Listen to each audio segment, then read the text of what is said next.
Ontario hospitals are facing a silent crisis that the public doesn't see until it's too late.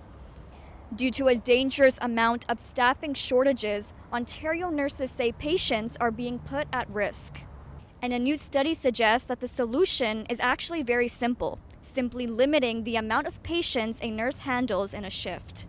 Researchers that are working with CUPE found that Ontario's hospitals are routinely understaffed compared to other places like California, where a nurse-to-patient ratio is the law, and the difference is life-saving. Studies show that for every additional patient added to the nurse's workload, the risk of death rises by 7%. Given this information, I wanted to dive deeper into the human element of this story and how this affects the mental and physical health of our nurses who do so much to take care of their patients. I got a chance to speak to Rachel Fleming, who is a registered practical nurse, about how this imbalanced ratio affects her. With respect to the physical aspect, I am in my early 30s. My back absolutely hurts. After a good long shift, if I have a full care patient, I am taking medication to help with the back pain. I'm icing it at the end of my shift. In respects to the mental aspect, it is extremely daunting. It is extremely heavy.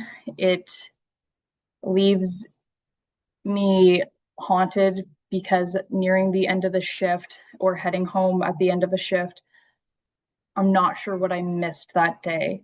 And that's a terrible feeling. I'm not sure if my patient had the appropriate care that they deserved, if they received it. I don't know what has gone on when that patient was discharged, if they were too premature to have gone home. The guilt and exhaustion are driving nurses away. Since 2015, hospital job vacancies have increased by over 300%. Emergency rooms across Ontario have been forced to limit themselves, not because of lack of demand, but lack of staff. And a huge reason for this could be the lack of funding from the provincial government. Ontario still has the lowest per person funding across Canada and the lowest staffing levels. Hospital funding isn't keeping up with population growth and aging. So when they're speaking on these hubs that they have created, it's not fixing the problem. It's repurposing where that healthcare is, and it's detrimental to the more rural areas. So the more hospital closures that you're seeing are in the rural areas. So these people are now forced to drive 45 to 50 minutes just to get basic health care because their ER was closed because of lack of funding and nurse retention. CUPE says mandated nurse-to-patient ratios could not only save lives, but also bring nurses back into the system. With nurses able to work under conditions that don't overwhelm them, lives can be saved.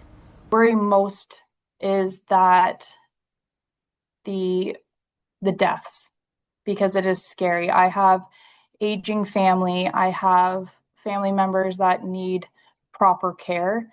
And what scares me the most is that if these nurses aren't working with a proper ratio, things will be missed, which results in death.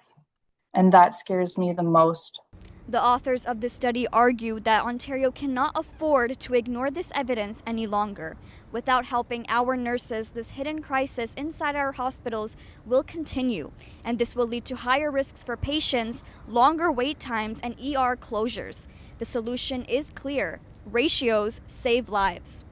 For GTA Muslims Today, I've been your host, Elia Batul.